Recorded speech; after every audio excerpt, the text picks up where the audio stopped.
Ada lagi pertanyaan langsung sebelum saya bacakan pertanyaan? Silakan.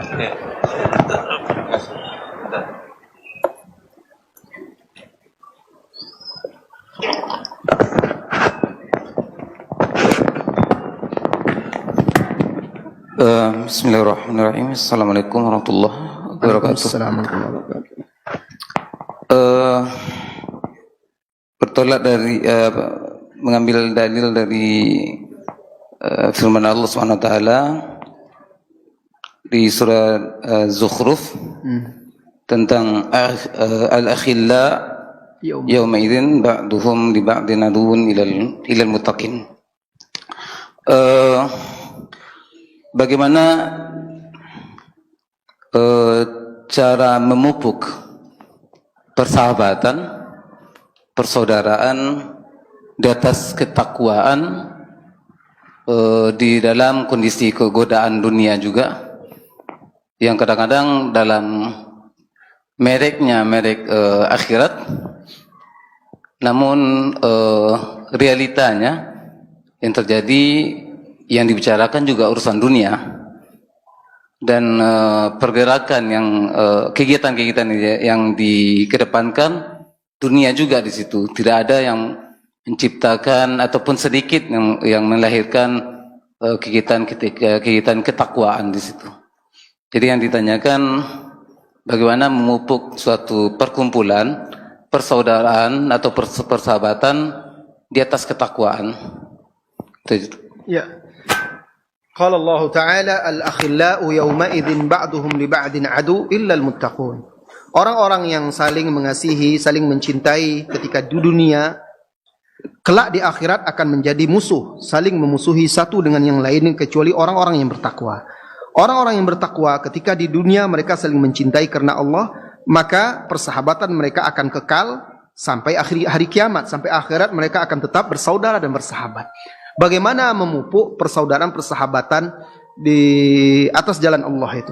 Sebenarnya mudah saja, singkat saja maksudnya. Dan itu tidak mudah. Singkat saja.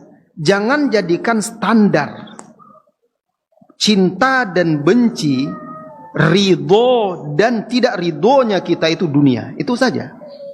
Walaupun apapun perkumpulannya, mau perkumpulan bisnis kita, ya, mau perkumpulan agama, organisasi pendidikan apa saja, jangan jadikan standar kita itu untuk membenci seseorang, untuk mencintai seseorang itu dunia.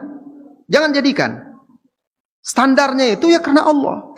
Kalau standarnya karena Allah, kalaupun kita tidak bersama dia lagi, kita akan tetap bersaudara, kita akan tetap bersahabat. Orang yang mencintai karena Allah itu bukan berarti berada dalam satu payung, dalam satu rumah. Bahkan bisa jadi dia berbeda negara, berbeda bangsa.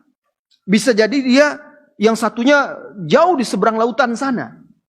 Tetapi karena standar dia itu adalah karena Allah, dia akan ridho karena Allah, dia akan marah juga karena Allah, dia akan benci juga karena Allah, maka persahabatan yang seperti itu dia akan bertahan. Dia akan menyadari, dia kalau marah kepada saya itu, dia marahnya karena Allah. Bagaimana orang marah karena Allah? Bukan marah karena dia tidak saya beri. Bukan marah karena saya tidak pernah mengunjungi dia. Bukan marah karena saya tidak pernah ya bantu-bantu dia, tidak. Dia marah kepada saya ketika melihat saya lalai, saya lengah, saya jauh dari agama. Nah, marahnya itu mendorong dia untuk menasihati, untuk mengingatkan.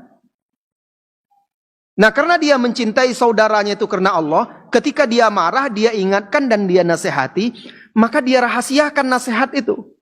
Karena tujuan dia karena Allah. Dia nasihati, dia ingatkan dan dia simpan. Yang dia harapkan apa? Saudaranya itu berubah. Bukan dia bongkar aib saudaranya. Nah, ini salah satu bentuk bahwa dia mencintai karena Allah, benci karena Allah. Jawabannya singkat. Jangan jadikan standar cinta, benci, ridho dan tidak ridhomu dunia. Tapi penerapannya itu yang berat. Nah, yang penting bersihkan hati kita dari syahwat duniawi terhadap saudara kita. Saya berteman dengan engkau bukan karena hartamu, bukan karena pangkatmu, bukan karena kedudukanmu, bukan karena keterkenalanmu, bukan. Saya bersaudara, bersahabat, berteman denganmu hanya mengharapkan karena engkau itu adalah orang baik-baik, orang yang taat, orang yang berilmu, mengajak kepada kebaikan. Sebatas itu saja sudah. Saya mencintaimu karena Allah. Nah, orang yang seperti ini kalau temannya marah dia pun akan berlapang dada memaafkan. Yang teman yang satu lagi begitu juga. Tapi kalau seandainya cinta, persahabatan, persaudaraan itu karena dunia, salah sedikit akan saling membenci, akan saling mendendam, dan saling menjauh satu dengan yang lainnya. Saatnya kita belajar, sudah saatnya kita belajar mengajarkan diri kita, hati kita untuk cinta dan benci karena Allah Subhanahu wa Ta'ala, dan mulai berusaha menghapuskan noda-noda syahwat dunia dalam persaudaraan-persaudaraan kita. Allahu a'lam bissawab. Banyak contohnya. Di antara contoh-contohnya seperti dari para sahabat itu.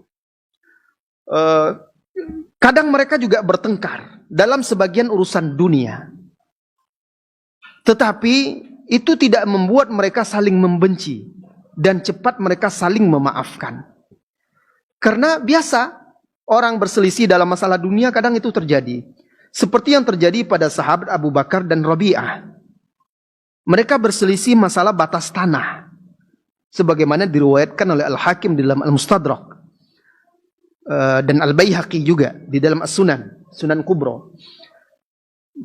Mereka berdua ini berselisih dalam masalah batas tanah. Ada salah satu pokok korma, batang korma ini, yang Abu Bakar menganggap ini masuk bagian tanah dia, yang Rabi'ah masuk bagian tanah dia. Maka berkatalah Rabi'ah, wadakhalatid dunya, masuklah dunia di antara kami. Beliau ingin ingatkan, hati-hati dunia ini. Faqala li Abu Bakrin qawlan karihtuhu wa nadima alaihi. Lalu Abu Bakar melontarkan kata-kata yang aku tidak suka. Karena mereka bertengkar ini. Bertengkar masalah batas tanah. Yang aku tidak suka kata-katanya itu dan dia menyesalinya. Jadi mereka ini sahabat seperti itu. Ya manusia pasti ada salah, pasti ada keliru. Cuma mereka cepat rujuk. Abu Bakar melontarkan kata-kata dan dia menyesalinya segera. Kata-kata itu tidak disukai oleh sahabat ini, Rabi'ah. Dan kita yakin orang seperti Abu Bakar insya Allah kata-katanya tak akan mungkin kata-kata yang kasar, yang keras. Cuma mungkin membuat Rabi'ah ini tidak sukalah. Dan Rabi'ah pun bercerita, dia tidak menyebutkan apa yang dikatakan oleh Abu Bakar. Dia mau sembunyikan. Tidak perlu kalian tahu. Yang penting ambil ibrah saja. Sehingga tidak perlu dia bongkar pula hal itu. Nah, Abu Bakar saking menyesalnya, dia telah melontarkan kata-kata yang membuat saudaranya sedih. Dia minta maaf dan berkata kepada Rabi'ah, "Ya Rabi'ah, hai Rabi'ah, qul li kalimatan kama qultuhu lak." Hai Rabi'ah, balas ucapan saya tadi. Katakan untuk saya, kepada saya kata-kata seperti yang saya ucapkan kepada kamu tadi. Suruhnya balas. Nah, ini orang yang persahabatannya karena Allah. Rabi'ah apa? Apa dia balas? Tidak. Tidak dia balas, dia katakan, "La, saya tidak mau." Dipaksanya terus. Sampai akhirnya diancam oleh Abu Bakar. Kalau kamu tidak mau balas kata-kata saya tadi, saya akan laporkan kepada Rasulullah SAW. Rabi'ah tidak mau membalas.